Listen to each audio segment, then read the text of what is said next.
Mansoor Sahab asks this question from Chittagong. He says, in the Holy Quran, Allah says that وَلَن تَجِدَ لِسُنَّةِ اللَّهِ تَبْدِيلًا. Whereas in the case of Abraham, we see that Allah's sunnah didn't work in the background of the fire when Allah commanded the fire not to burn him. So it didn't work?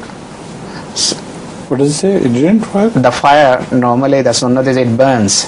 But yes. In the case of Hazrat Abraham, it didn't burn. You know, fire always burns. That should be remembered. But Kunu Badam wa Salaman ala Ibrahim means that at that time, maybe because of sudden rain or something, the fire was quenched. But the Sunnatullah is not, there is no change in the Sunnatullah. The fire always burns.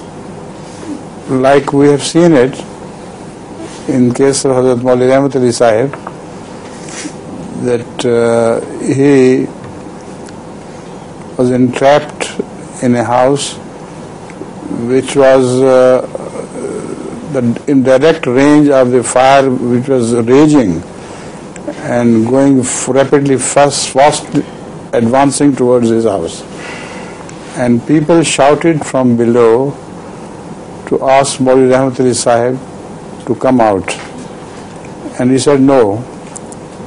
Hazrat Masih Maud Wassalam, the ilham is, आग हमारी गुलाम बल्कि गुलामों की भी गुलाम है. Fire is our slave.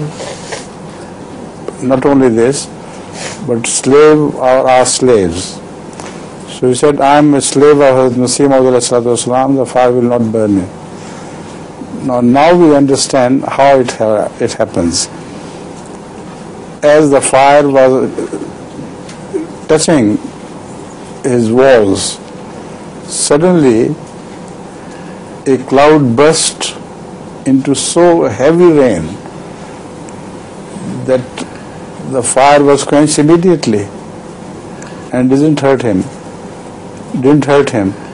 So that has proved to us that something like must have happened at the time of Hazrat Ibrahim alayhi salatu wasalam.